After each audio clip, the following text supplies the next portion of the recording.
कल बहुत ख़राब दिन था। और देखिए जैसे कहते हैं ना, जब इतना ख़राब दिन होता है तो ऑब्वियसली एक थोड़ी सी सिंपैथी होती है ट्रेडर्स के लिए।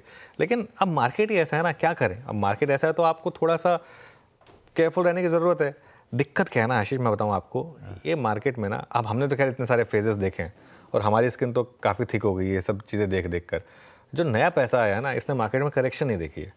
प्रॉब्लम ये है, उनको ये लगता है कि मार्केट एक एटीएम मशीन है, सुबह पैसा डालूंगा शाम को पैसा मिल जाएगा। मार्केट ऐसा नहीं है, कभी फेजेस हैं। इस समय खराब फेज चल रहा है, कोई दिक्कत नहीं है। खैर एनीवे, अब सेटअप पर आते हैं। डीआईएस ने बाय किया करीब 5,000 करोड़, लेकिन वो कम पड़ गया क्योंकि एफआईएस ने सेल किया 7,400 करोड़।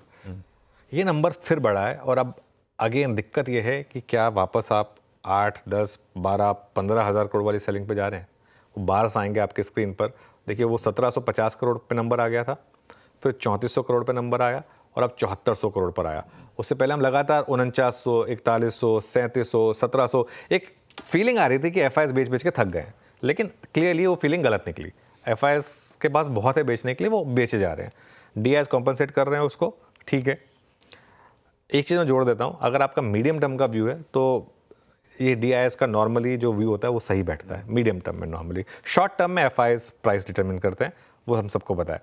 इंडेक्स फ्यूचर्स में कल थोड़ी सी सेलिंग है, बहुत ज़्यादा नहीं, 133 करोड़ की है, तो वहाँ पे तो लेकिन सेलिंग कम हुई है। और स्टॉक फ्यूचर्स में थोड़ी सी बाइंग आ गई थी कल।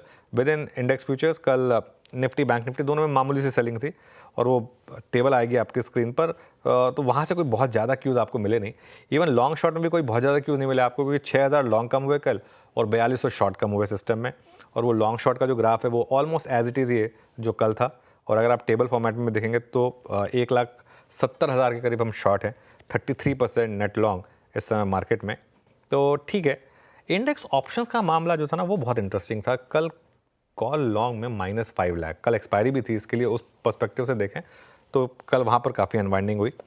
इंडिया विक्स 2.57% ऊपर था और निफ्टी का पुट कॉल रेशो 0.88 पर आया वर्सेस 0.74 रहा। ये इंटरेस्टिंग है कि मार्केट गिरा और पुट कॉल रेशो ऊपर आया। मैंने 2 बार चेक किया कि सही था या नहीं था, लेकिन सही था ये आंकड़ा, तो 0.88 पर इस समय। अब देखते हैं क्या होता है। बैन की जहाँ तक बात है, बैन में ना तो कोई एंट्री हुई ना कोई एग्जिट हुई, तो जो ऑलरेडी हमारे जो स्टॉक्स लिस्ट में बने हुए हैं 14 के 14, वो एज इट इज़ इंटैक्ट हैं। ये हो गया बैन का मामला। जहाँ तक लॉन्ग शॉर्ट की बात है, कल इन्फोसिस और टेक महिंद्रा यहाँ पर लॉन्ग बने और उसके अलावा बजाज ऑटो और दीपक नाइट्राइट यहाँ शॉर्ट बने। नैल्को और एम्फेसिस में शॉर्ट कवरिंग हुई कल। एम्फेसिस कल हमारा स्टॉक ऑफ द डे भी था, हमने बात की थी इसकी। और आरईसी और सीमेंस ये कुछ स्टॉक्स हैं जहाँ पर कल थोड़ी सी लॉन्ग अनवाइंडिंग हुई। आशीष, तो सेटअप को आप मान के चलें कि ओवरसोल्ड है, लेकिन रोज़ ओवरसोल्ड है, रोज़ मार्केट गिर रहा है उसके बावजूद। हाँ, तो फिर